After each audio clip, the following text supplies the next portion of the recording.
আজ থেকে জীবনের সমস্ত না পাওয়া জিনিসগুলোকে আল্লাহর উপরে ভরসা করে ছেড়ে দেবেন। আল্লাহকে বলবেন, আল্লাহ আমার জীবনে যা আমি পেয়েছি তুমি সব দিয়েছো, আর যা পাইনি তাও তো না দেওয়ার মালিক একজন, তিনি কে? এই পৃথিবীতে হাজারো মানুষের আপন মানুষ হারিয়ে গিয়েছে, হাজারো মানুষের প্রিয় মানুষ হারিয়ে গিয়েছে, প্রিয় জিনিস হারিয়ে গিয়েছে। আর ইতিহাসের এই সব মানুষগুলো একটা বাক্য বলেই নিজেকে প্রশান্ত রেখেছে, বাক্যটার নাম হচ্ছে আল্লাহ ভরসা। সুবহানাল্লাহ পড়ে। আচ্ছা বলেন, সব বিষয়ে একটা বাক্য বলবো, আল্লাহ ভরসা। বলেন না আল্লাহ ভরসা। এই কথা যে বারবার বলতে পারবে যে আল্লাহ ভরসা, আল্লাহ ভরসা, আল্লাহ বলে বান্দা তুই যদি বলতে পারিস, ওয়ামাই ইয়াতাওয়াক্কাল আলাল্লাহি ফাহুয়া হাসবু, whoever trusts in Allah, Allah is sufficient for him। যে ব্যক্তি আল্লাহর উপরে ভরসা করে, আল্লাহ একাই তার জন্য যথেষ্ট হয়ে যায়। পাবনার মানুষ এত আস্তে সুবহানাল্লাহ পড়লেন। এজন্য আজ থেকে জীবনে না পাওয়া জিনিসটি কোনো টেনশন নাই, কোনো হতাশা নাই, কোনো অভিযোগ নাই, কোনো ছেঁকা খেয়ে বেকা হওয়া যাবে না। ঠিক কিনা বলে? মিজানুর রহমান আজহারি বলেছিল যে আধারে ভয় পেও না, আলো আছে আড়ালে, অন্ধকার পালিয়ে যাবে তুমি উঠে দাঁড়ালে। ভয় পাওয়া যাবে না, ভরসা করতে হবে একজনকে, তিনি কে? বলে ফার্স্ট ইনস্ট্রাকশন হচ্ছে জীবনের সব না পাওয়াগুলোকে দোয়া করতে ভুলবেন না। সুবহানাল্লাহ। হাদিসে এসেছে আত-তাকদীরু লা ইয়ারুদ, এই যে ভাগ্যটা আছে না, এই ভাগ্যের কোনো পরিবর্তন নাই ইল্লা দোয়া। তবে দোয়া এমন একটা হাতিয়ার যে দোয়ার মাধ্যমে মানুষ তার ভাগ্যকেও পরিবর্তন করতে পারে। সুবহানাল্লাহ।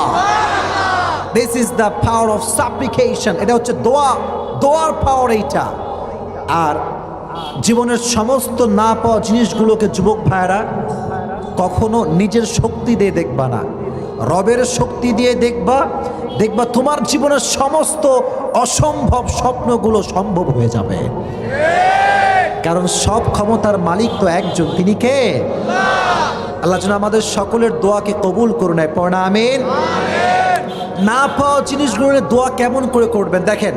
তাহাজ্জুদের জায়নামাজে দাঁড়াবেন, দাঁড়ায় আল্লাহকে বলবেন আল্লাহ, প্র্যাকটিক্যালি দেখাচ্ছে দেখেন, না পাওয়া জিনিসগুলো নিয়ে আল্লাহকে বলবেন আল্লাহ আমার জীবনে যেটা আমার হবে, আমার কপালে লেখা আছে, তুমি খুব দ্রুত এটা আমাকে দিয়ে দাও। কারণ আমি ধৈর্যশীল না, ধৈর্য খুবই কম, এত বেশি মায়া কাজ করে আমার যে আমি সহ্য করতে পারি না।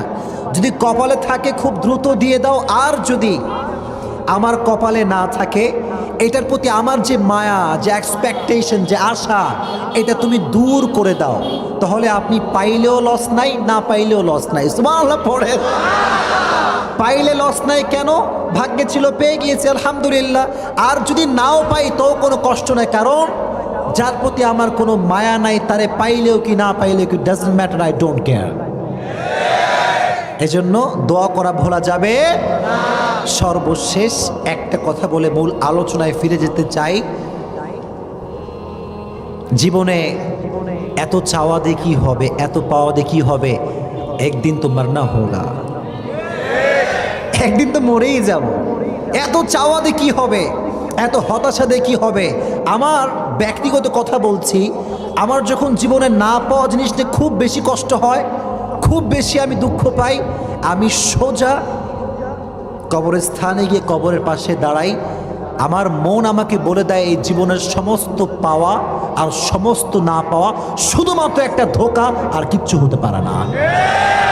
কবর আমাকে বলে দেয় জীবনের সব আয়োজন বৃথা, সব আয়োজন কি বৃথা। এই দেখেন আমি আসছি, আজকে যুবকরা আসছে, যখন যাব সেলফি তুলবে, আসার সময় সেলফি, এই যে এত সেলিব্রিটি, এই সে ইত্যাদি। আমি কখনো ধোঁকা খাই না এই জন্য, কারণ আমি জানি যে দুনিয়ার জীবনে আজকে মরে গেলে কালকে আমার নামটাও কেউ মনে রাখবে না। This is the Nature of life, এটাই জীবন। এজন্য আজ থেকে আমি তোমাদের জন্য ফার্স্টে তোমাদের হক আদায় করলাম, মোটিভেশন।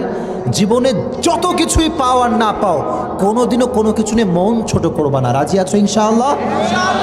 আল্লাহ প্রত্যেকটা যুবক ভাইকে ইসলামের জন্য কবুল করে নেক। আর একটু জোরে মাশাআল্লাহ। আসুন আমরা নির্ধারিত বিষয়ে কথা বলি।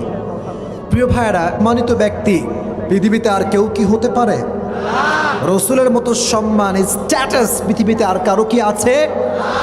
কোরআনে আল্লাহ বলেন, ওয়ারাফা'না লাকা যিকরাক, ও নবী আপনার সম্মান আকাশ বাতাস ঝাঁপিয়ে, সাত আকাশ কাঁপিয়ে আপনার মর্যাদা আমি আরশ পর্যন্ত পৌঁছে দিয়েছি। সুবহানাল্লাহ। I have dignified your status high and very high and highest big. নবী আপনার মর্যাদা আমি আকাশ বাতাস ঝাঁপিয়ে, সাত আকাশ কাঁপিয়ে আপনার মর্যাদাকে আমি আকাশচুম্বী করে দিয়েছি। আল্লাহু আকবার। আবার অপর আয়াতে আল্লাহ তাআলা বলছেন, ওয়ামা আরসালনাকা ইল্লা রাহমাতাল লিল আলামিন। ও নবী আপনাকে আমি আল্লাহ তাআলা শুধুমাত্র বাংলাদেশের জন্য রহমত করে পাঠাই নাই, আমি আপনাকে গোটা বিশ্বের জন্য রহমত করে পাঠিয়েছি। I have sent you as a mercy for the entire world, for the entire universe. গোটা বিশ্বের জন্য আমার নবীকে রহমত করে পাঠিয়েছে একজন, তিনি কে? পাবনার মানুষ, আজকে একটা প্রশ্ন করতে চাই সবাইকে। আমার কথা কি বোঝা যায়? বুঝতে কোনো সমস্যা হচ্ছে আপনাদের? আমি যদি আপনাকে প্রশ্ন করি যে আপনার লাইফের what is the big mercy of your life, আপনার জীবনের সবচাইতে বড় নিয়ামতটা কি? আপনি বলবেন যে হুজুর এখন সুন্দরী বউ পাইছে, এটা কি সবচেয়ে বড় নিয়ামত? না। আচ্ছা, এটা মজা করলাম। এই যে চোখ, এই চোখ দিয়ে আমি সব দেখতে পাই। এই চোখ দিয়ে আমি মাকে দেখি, বাবাকে দেখি, বোনকে দেখি, পৃথিবীর সমস্ত ভালোবাসার মানুষদেরকে আমরা দেখি একটা জিনিস দিয়ে। জিনিসটার নাম কি? যদি আল্লাহকে বলেন, আল্লাহ তোমার পক্ষ থেকে is this big mercy from you, এটা কি তোমার পক্ষ থেকে সবচাইতে বড় নিয়ামত? আল্লাহ বলছেন নো। পাবনার মানুষ, আল্লাহ বলছেন কি? আওয়াজ। আল্লাহ বলছেন কি? আল্লাহ তুমি যে আমাকে হাত দিয়েছো, এই হাত কি আমার জন্য সবচেয়ে বড় নিয়ামত? আল্লাহ বলছেন নো। আল্লাহ বলছেন কি? বান্দা সর্বশেষ প্রশ্ন করছে, what is the big mercy of my life, আমার জীবনের সবচেয়ে বড় নিয়ামত কি? আল্লাহ তাআলা কোরআনে বলছেন, লাকাদ মান্নাল্লাহু আলাল মুমিনিনা ইয বাআসা ফীহিম রাসূলা, the biggest mercy of your life is I have sent you as a follower of last messenger Muhammad sallallahu alayhi wa sallam. তোর জীবনের সবচেয়ে বড় নিয়ামত আমি আল্লাহ তোকে সর্বশেষ নবীর উম্মত করে পাঠিয়েছি। এত আস্তে পড়লেন, মন খুলে পড়েন সুবহানাল্লাহ। আমাদের জীবনের সবচেয়ে বড় নিয়ামত হচ্ছে আমরা শেষ নবীর উম্মত। আল্লাহু আকবার। এটা কত বড় নিয়ামত! আদম আলাইহিস সালাতু ওয়াস সালাম থেকে শুরু করে নিয়ে ঈসা আলাইহিস সালাম পর্যন্ত প্রত্যেকটা নবী অনুরোধ করেছে, ইজআলনি উম্মাতা মুহাম্মদ, ইজআলনি উম্মাতা মুহাম্মদ। আয় আমার রব, আমাদের সবাইকে তুমি বিশ্ব নবীর অনুসারী বানিয়ে দাও, নবীর অনুসারী বানায় দাও। আল্লাহ কারো দোয়া, আল্লাহ ডিডন্ট অ্যাকসেপ্ট এনিওয়ানস সাপ্লিকেশন। আল্লাহ কারো দোয়া কবুল করেন নাই, আপনাকে আমাকে আল্লাহ তাআলা দোয়া ছাড়াই শেষ নবীর উম্মত হিসেবে কবুল করে নিয়েছে। মুসা আলাইহিস সালাতু ওয়াস সালাম, নাম শুনছেন আপনারা সবাই? ওনাকে বলা হয় কালিমুল্লাহ, ওয়া কাল্লামাল্লাহু মুসা তাকলিমা। আল্লাহর সঙ্গে সরাসরি একজন নবী কথা বলতেন, তিনি হচ্ছেন মুসা আলাইহিস সালাতু ওয়াস সালাম। উনি একবার তুর পাহাড়ে উঠলেন, বললেন, আল্লাহ তোমাকে একটা প্রশ্ন করতে চাই। আমি যে তোমার সঙ্গে কথা বলি, সরাসরি কথা বলি, আমার পরে আর কোনো উম্মত কি আসবে যে এই সুযোগটা পাবে? আর কোনো নবী কি আসবে? আল্লাহ তাআলা বললেন, হে মূসা, তুমি যে আমার সঙ্গে কথা বলো, আমি যখন চাই তখন কথা বলতে পারো, তুমি চাইলে কথা বলতে পারো না। দ্যাট মিনস তোমার সঙ্গে কথা বলার লাগামটা আমি আল্লাহর হাতে আছে। আমি চাইলে কথা বলি, না চাইলে নাই। কিন্তু তোমার পরে একজন নবী আসবে, তার নাম মুহাম্মদ। তার উম্মত যখন চাইবে তখনই আমি আল্লাহর সঙ্গে সরাসরি কথা বলতে পারবে। এটা কি ভাবনার মানুষের আওয়াজ নাই?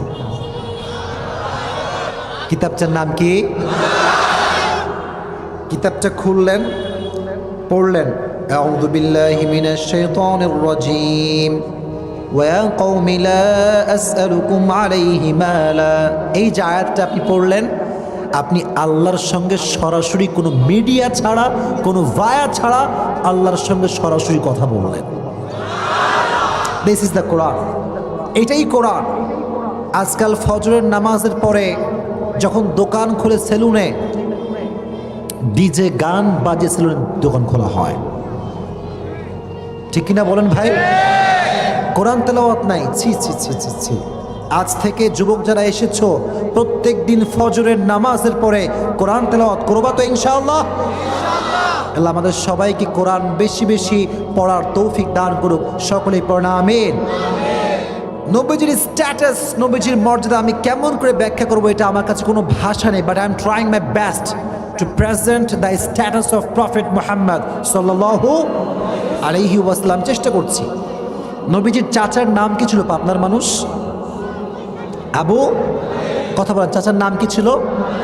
আবু তালেব। নবীজির বয়স যখন খুবই কম, 6 থেকে 7 বছর কিংবা 8 বছর বয়স হবে, নবীজি হেঁটে যাচ্ছেন রাস্তা দিয়ে। হঠাৎ করে চাচা আবু তালেব বলছে, মুহাম্মদ এদিকে আসো, আমার কাছে আসো। ভাতিজা যখন চাচার কাছে আসছে, আবু তালেব বলে, মুহাম্মদ আমি জানি, আগে থেকেই জানি যে আমার ভাতিজা কোনো সাধারণ মানুষ নয়, এক অসাধারণ মানুষ। সুবহানাল্লাহ পড়ে। আমার নবীজি বললেন, চাচা আপনি কেমন করে জানেন? নবীজির বয়স খুবই কম, অল্প বয়স নবীজির। নবীজি বলে, চাচা আপনি কেমন করে জানেন? চাচা বলল, আমি 2 ভাবে জানি। কয় ভাবে জানি? আওয়াজ নাই। কয় ভাবে? এক, আমি তোমার মায়ের থেকে শুনেছি, এত কিছু শুনেছি যে আমি বুঝে গিয়েছি যে আমার ভাতিজা সাধারণ মানুষ নয়। সুবহানাল্লাহ পড়ে। নবীজি বললেন, চাচা আপনি কি কি শুনেছেন আমাকে একটু বলবেন? আমাকে একটু বলা যাবে? চাচা বললেন যে, দেখো তোমার মা আমাকে বলেছে, প্রত্যেকটা মা যখন সন্তানকে গর্ভে ধারণ করে, লালন করে, প্রত্যেকটা মায়ের পেটের ভেতরে একটা যন্ত্রণা হয়, একটা ব্যথা হয়। কিন্তু মুহাম্মদ যখন থেকে আমার গর্ভে এসেছে, এক মুহূর্তের জন্য আমি কোনো ব্যথা অনুভব করি নাই। চাচা আর কি শুনেছেন? বলে, মুহাম্মদ তুমি যখন তোমার মায়ের গর্ভে ছিলে, তোমার মা কুয়ায় পানি আনতে গিয়েছিল। কোথায়? ভাই বাংলাদেশে তো কুয়া টুয়া এখন আর কিছু নাই, এখন আছে চাপকল, আর একটা আছে কি ট্যাপ, আর একটা আছে কি ভাই ট্যাপ। এখন কুয়া চলে না, আগের যুগে কুয়া চলতো। তো কুয়াতে পানি আনতে গেলে পানি কিন্তু নিচে থাকে, থাকে কি থাকে না। একটা বালতি নিতে হয় আর একটা রশি লাগাতে হয়, কুয়ার পানিতে রশি দিয়ে বালতি ঢেলে তারপরে পানি উঠাতে হয়, বালতি ঢেলে পানি উঠাতে হয়। তো মুহাম্মদ যখন তোমার মা তোমাকে নিয়ে গর্ভে ধারণ করে কুয়ায় পানি আনতে গিয়েছে, অন্যদিন রশি লাগিয়ে বালতি নামাতে হয়, কিন্তু সেদিন বালতি আর নামাতে হয় নাই। তুমি তোমার মায়ের গর্ভে আছো, কুয়ার পানি অটোমেটিক্যালি উপরের দিকে চলে এসেছে। সুবহানাল্লাহ। চাচা আর কি শুনেছেন? বলে, মুহাম্মদ আমি শুনেছি তুমি যখন তোমার মায়ের গর্ভে ছিলে, তোমার মা প্রচণ্ড রোদের তাপ, এই যে দুপুরের সময় খরা রোদে বের হয়েছে রাস্তায়, কিন্তু অবাক করা বিষয় হচ্ছে তুমি তোমার মায়ের গর্ভে আছো, রোদের যে তাপ, এটার একটা কষ্ট আছে না নাই? আপনার মানুষ কষ্ট আছে না নাই? কিন্তু অবাক করা বিষয় হচ্ছে তুমি তোমার মায়ের গর্ভে আছো, এত প্রখর রোদের মাঝেও কিছু মেঘ তোমার মায়ের মাথার উপরে এসে রোদকে সরিয়ে দিয়ে ছায়া দেওয়া শুরু করে দিয়েছে। What a status! What an amazing status of Prophet Muhammad sallallahu alayhi wasallam. চাচা আর কি শুনেছেন?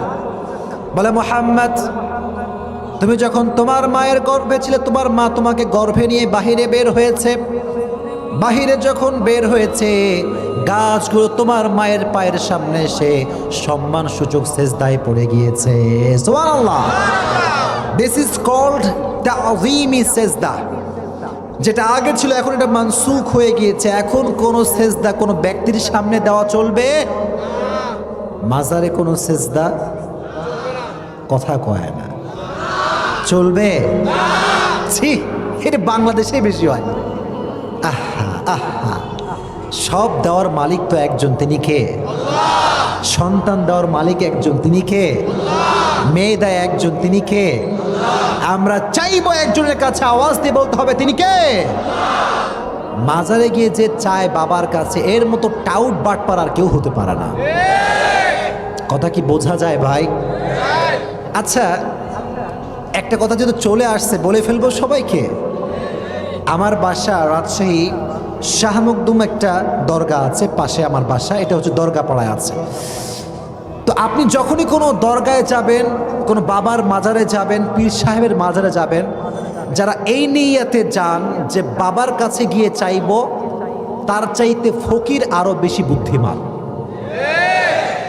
কথা ঠিক কিনা বলেন? একটু প্র্যাকটিক্যালি দেখায়। বাবার মাজারের গেট হচ্ছে এইটা। আপনি যখন ঢুকবেন দেখবেন ফার্স্ট এন্ট্রিতে গেটেই কয়েকজন ফকির থালা নিয়ে বসে আছে। ফকির কয়, বাবা রে দে, বাবা দে, বাবা দে দে দে দে। বাবা রে, এটা মেসেজ। এই ফকিরটা আমাকে অদৃশ্যভাবে বলছে যে কিরে মগলা, তুই তো বছরে একবার আসছিস, বছরে কয়বার আসছিস? আর আমারে দেখ, এই যে আমি ফকির, পুরো বছর এই বাবার সামনে থাকি। বাবা যদি কিছু দিতেই পারতো তাহলে তোর আগে আমি বড়লোক হয়ে যেতাম। ফকির কয় এইটা আমাদেরকে, ফকিরের কথা বাঙালি বোঝেন। আহা, কতটা বিবেক বুদ্ধিহীন মানুষ আমরা। আহা, আল্লাহ আমাদেরকে মাজার কেন্দ্রিক শিরক থেকে হেফাজত করো। মাজারকে সম্মান করবেন, জিয়ারত করবেন, দোয়া করবেন তাদের জন্য। তবে মাজারে যে ব্যক্তি চাইবে এটা শিরিক, শিরিক, শিরিক, শিরিক, এখানে একচুল কোনো সন্দেহ নাই। আল্লাহ এই শিরকিয়াত থেকে বাংলাদেশকে হেফাজত করুক, পড়া আমিন। তাহলে প্রিয় ভাইরা, যেটা বলছিলাম, নবীজির সম্মানের জন্য গাছ সেজদা করেছে, তবে ওটা ওই সেজদা, এটা হচ্ছে সম্মানের সেজদা। সুবহানাল্লাহ পড়ে। শুধু গাছ নয়, শুধু গাছ নয়, নবীজির আম্মাজান যখন রাস্তা দিয়ে হেঁটে যাচ্ছেন, নবীকে গর্ভে ধারণ করে পাহাড় থেকে বিশাল বড় বড় টুকরো পাথর এসে নবীজির মায়ের পায়ের সামনে সেজদায় লুটিয়ে পড়েছিল। সুবহানাল্লাহ পড়ে। নবীজির সম্মান তাহলে কম না বেশি? চাচা বললেন, আবু তালেব বললেন, হে আমার ভাতিজা, আর একটা অবাক করা বিষয় তোমাকে বলি। মা যখন বাচ্চাকে ডেলিভারি করে মেডিকেলে, মায়ের একটা পেটের যন্ত্রণা, ব্যথা আছে না নাই?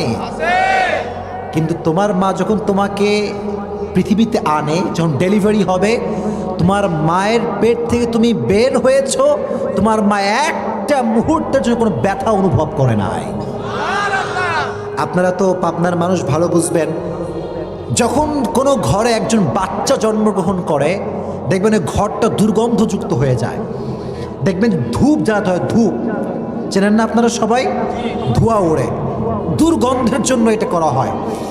আবু তালেব বলল, মুহাম্মদ, ও আমার ভাতিজা, কলিজার টুকরা ভাতিজা, তুমি যেই ঘরে জন্মগ্রহণ করেছো ওই ঘর দুর্গন্ধ তো বহুত দূরের কথা, সেই ঘরটা মেশকে আমরের চাইতে বেশি সুঘ্রাণ হয়ে গিয়েছিল। মেশকে আম্বরের চাইতে বেশি সুঘ্রাণ। আল্লাহু আকবার।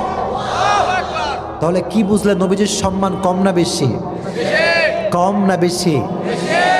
এটা তো ছিল ফার্স্ট পয়েন্ট, যে আমি তোমার মায়ের থেকে শুনেছি। এবার নবীজি বললেন, চাচা আপনি নিজে কি দেখেছেন সেটা আমাকে বলেন। চাচা জান বলল, মুহাম্মদ, আমি তো অনেক কিছু দেখেছি, তবে একটা শেয়ার করতে চাই। তুমি যখন ছোট্ট বাচ্চা, কোলের শিশু, তোমাকে আমরা বাসার ভেতরে রাখতাম, অলওয়েজ বাসার ভেতরে রাখতাম, কিন্তু সন্ধ্যার পরে তোমাকে খোলা আকাশে রাখতাম, যেন পৃথিবীর বাতাস, স্নিগ্ধ বাতাস তোমার গায়ে স্পর্শ করে। তো একদিন সন্ধ্যাবেলার কথা, সন্ধ্যার পরে তোমাকে আমরা বাসার উঠানে রেখে দিয়েছিলাম। আমি হঠাৎ করে জানলাতে দেখলাম, কিরে, আকাশ থেকে চাঁদ নিচের দিকে নেমে এসেছে, ভেঙে পড়বে ভেঙে পড়বে এরকম একটা ভাব। আমি দৌড় দিলাম যে কিরে, চাঁদ যদি ভেঙে পড়ে আমার ভাতিজা তো ক্ষতি হয়ে যায়, মারা যাবে। আমি যখন দৌড় দিয়ে আসলাম, দেখলাম অবাক করা কাণ্ড। কি দেখলাম? দেখলাম চাঁদ আসলে ভেঙে পড়ছে না, তুমি যে বাচ্চা অবস্থায় হাত পা দুলিয়ে খেলছো, চাঁদটাও তোমার সঙ্গে খেলা করা শুরু করে দিয়েছে। আল্লাহু আকবার, আল্লাহু আকবার। আহা, আর একটা ছোট্ট বলে শেষ করি এখানে। বিরক্ত হয়ে গেছেন আপনারা? মন খারাপ করতেছেন আপনারা? কোন নবীর ফলোয়ার জেনে নাও। তোমার আদর্শ মেসি নয়, তোমার আদর্শ রোনালদো নয়, তোমার আদর্শ নেইমার হতে পারে না, ঠিক কিনা বলে? তোমার আদর্শের নাম হচ্ছে মুহাম্মাদুর রাসূলুল্লাহ সাল্লাল্লাহু আলাইহি ওয়াসাল্লাম। নবীজির আম্মা জানের নাম কি ছিল? বলতে ভয় পাচ্ছেন কেন? বলেন না নামটা কি ছিল। যখন জন্মগ্রহণ করছে, দেখেন আমি প্র্যাকটিক্যালি দেখাই, বাচ্চাকে আমরা এমনি কোলে নিই না, কেমনে নেই, এমনি নেই না।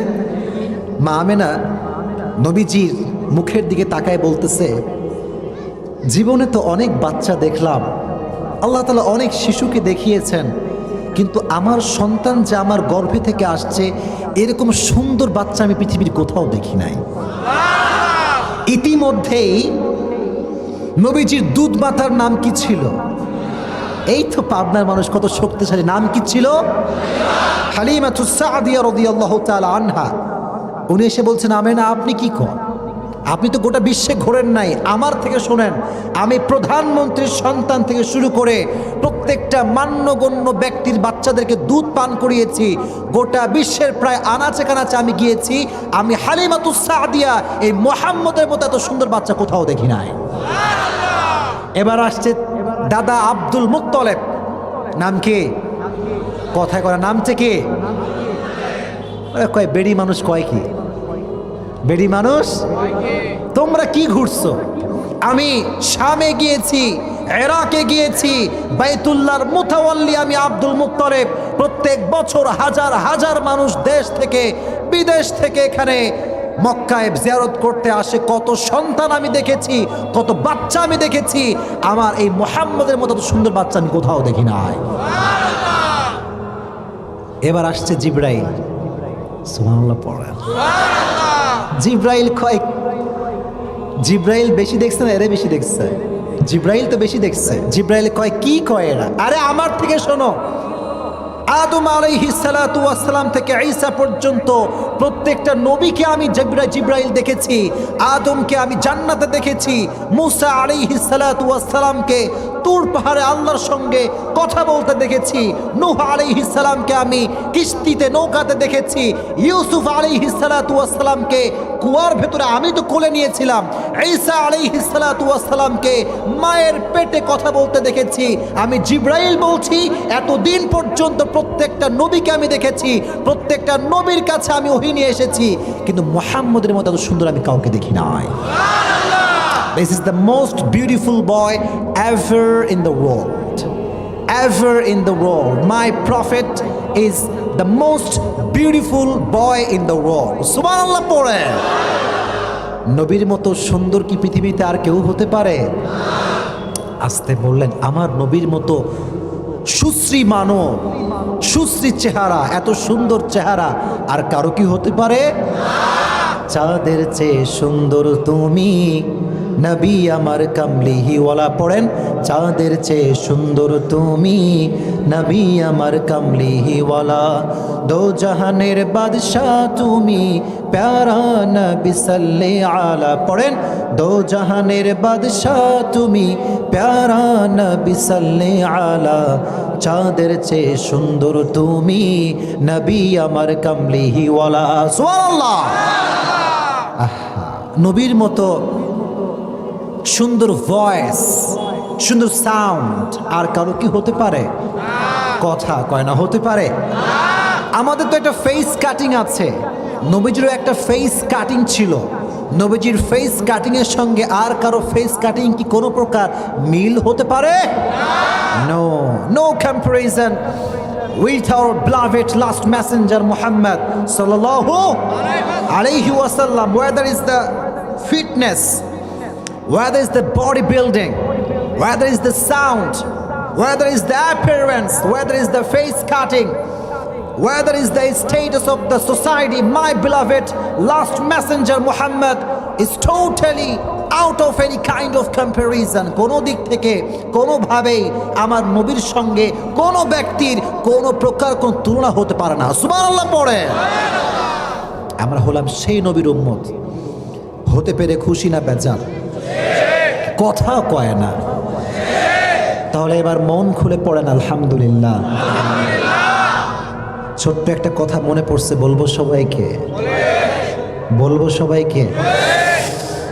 আজকে দেখলাম যে আমি এখানে যে আসবো, তো আমি একটা পোস্ট করেছিলাম যে I am coming to Pabna. দেখছেন না আপনারা সবাই?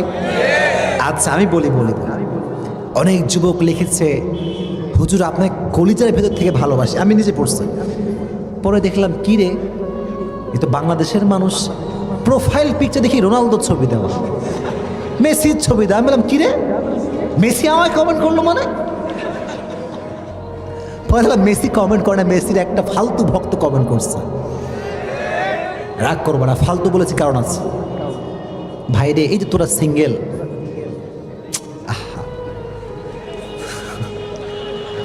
ভাই তোরা যদি যুবকরা বাবারা মেসির পেছনে, আমি নীলফামারীতে বলছিলাম না যে মেসির পেছনে না দৌড়ে যদি বউ খুঁজতি, 4টা বউ পাইতি, চারটা। হ্যাঁ, তারা মেসির পেছনে, বাবা মেসি, হ্যাঁ বাপ মেসি, মা মেসি, সব মেসি। যেই মেসি, নেইমার কি কয় রে, এক মাহফিলে বলছি মেসির ভক্ত হওয়া হারাম, পাশের এক যুবক বলতো আমি নেইমারের ভক্ত, মানে সে বুঝাইতেছে ওইটা হারাম, এইটা ছি ছি ছি ছি ছি। আল্লাহ যুবকদেরকেই ফিতনার থেকে হেফাজত করুক, পড়া আমিন। এই মেয়েরাও আজকাল দেখে এগুলো নিয়ে পোস্ট করে। আচ্ছা এই মেয়েটা খেলার কি বোঝে, মানে কি বোঝে, কিছু বোঝে? দেখবেন ছাগলের কিছু বাচ্চা দুধ খেয়ে লাফায়, আর কিছু বাচ্চা কি করে লাফায় ভাই? আরে ভাই মেয়েদের কথা বাদ দেন, আজকাল মুরব্বীরাও মরে মরে খেলা দেখে, আর আমরা হুজুররাও কম না। আমরা হুজুররা খেলার খবর শুনতে শুনতে, ওই যখন রাতে ব্রাজিলের খেলা হয়, হুজুরা কয় কিরে কে জিতলো রে। ছি ছি ছি। Media has changed our mindset. এই মিডিয়া আমাদের যুবকদের চরিত্রকে নষ্ট করে দিয়েছে, ঠিক কিনা বলো? ছি ছি ছি। সারাটা দিন ফেসবুক খুললে খেলার খবর। বলবো সবাইকে, আহা, কিছু কিছু যুবক মেসিকে যেই পরিমাণ ভালোবাসে, আমার নবীকে যদি সেই পরিমাণ ভালোবাসতো, আমার ব্যক্তিগতভাবে মনে হয় তার জন্য জান্নাত ওয়াজিব হয়ে যেত। ছি ছি ছি ছি। সেই দিন এক আর্জেন্টিনা ভক্তকে টিভিতে বলতেছে, কি আবার তোমরা তো খালি বাস খাও, তাও আর্জেন্টিনা ভালোবাসো কেন, প্রশ্ন করছে। তো বলছে যে we are the true lover. We are the কি লাভার? ট্রু লাভার মানে কি বলে, এটা একটা ব্যাখ্যা আছে। ট্রু লাভার তারা যারা কোনো কিছু পাওয়ার আশা রাখে না। কি রাখে না ভাই? তো বলতেছে আজীবন বাস খাইলেও মেসি, না খাইলেও মেসি। নাউজুবিল্লাহ পড়লেন না ভাই? কি লজিক রে বাবা, এই বাপ রে বাপ। আল্লাহ যুবকদেরকে এই ফুটবলের ফিতনা থেকে হেফাজত করে, পড়া আমিন। তাহলে আমরা বুঝলাম নবীজির সম্মান কম না বেশি? আমাদের আদর্শের জায়গা হচ্ছে মুহাম্মাদুর রাসূলুল্লাহ সাল্লাল্লাহু আলাইহি ওয়াসাল্লাম। প্রত্যেকটা প্রান্তে প্রান্তে নবীজির আদর্শের দরকারটা আছে না নাই? যুবকরা মরে গেছে, সবাই দুটো হাত তুলো, তাকবীর দাও, লিল্লাহি তাকবীর। দাঁড়ায় থেকে ভাইরা তাকবীর দিচ্ছেন আপনারা, তাকবীর দেন, লিল্লাহি তাকবীর। এটা কি কথা কয় না? কি ভাই? আমার আছে এখানে অনেক যুবকের দাড়ি নাই, ক্লিন শেভ করে আসছে, ঠিক কয় না যে ভাই? ওইটা একটু হক কথা বেশি হয়ে গেল, তাই না? কথা ঠিক কিনা বলেন? আচ্ছা বাবুরা, যুবকরা, নবীজির আদর্শ মানি মানি মানি মানি মানি মানি জিকির করলেই হবে না, মানতে আসলে হবে, মানতে আসলে হবে। আচ্ছা ভাই তোরা কার জন্য কাটিস? Maybe for your girlfriend.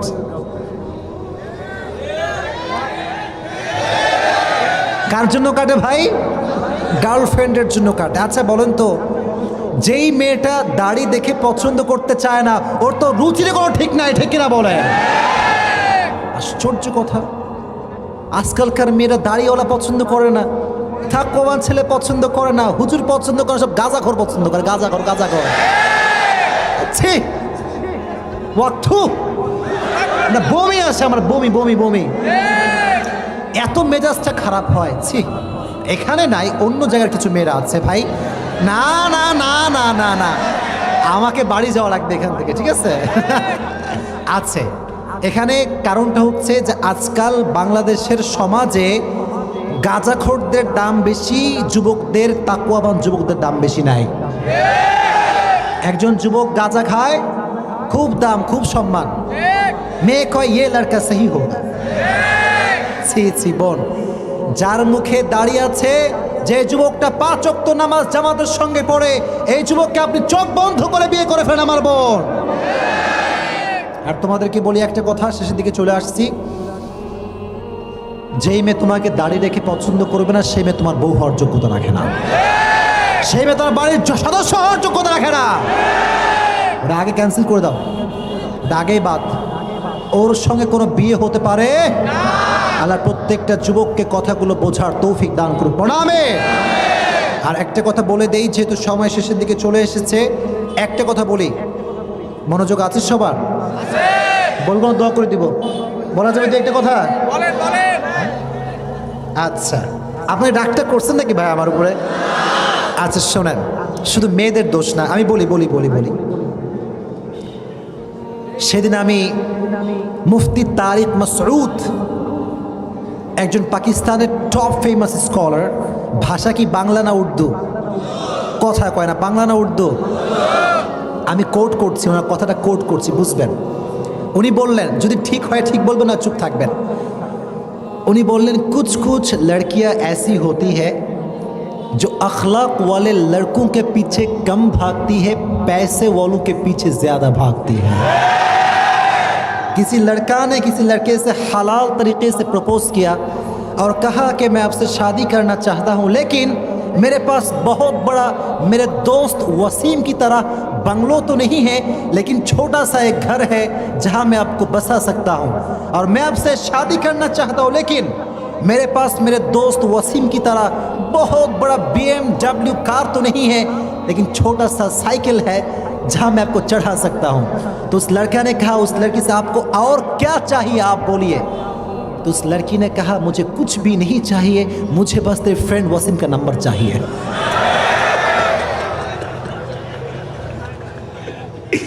এর মানে কিছু মেয়ে এরকম আসনা নাই।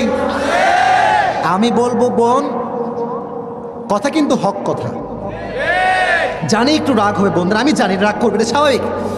হক কথা বললে গায়ে একটু জ্বলবে, এটা স্বাভাবিক। বাট আমি বলতে চাই, যদি শুধু টাকা দেখে বিয়ে করেন, নবীর আদর্শ না দেখেন, ডিভোর্স পেপার রেডি রেখে বিয়ে করবেন, রেডি রেখে বিয়ে করবেন। মানে বিয়ে করবেন, 2 দিনের মাথায় ডিভোর্স কোর্টে যাওয়া লাগবে। আর নবীর আদর্শ যে রাখে, এই যুবক বিয়ে করবে ঠিক, কিন্তু তার তালাক কোনদিন হবে না, ঠিক না বলেন?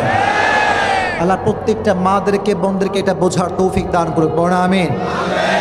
এবার কিছু আব্বাজানও এসেছেন, কিংবা চায়ের দোকানে আমাকে শুনছেন আব্বাজানরা, আপনারা সরকারি টাকলা না দেখে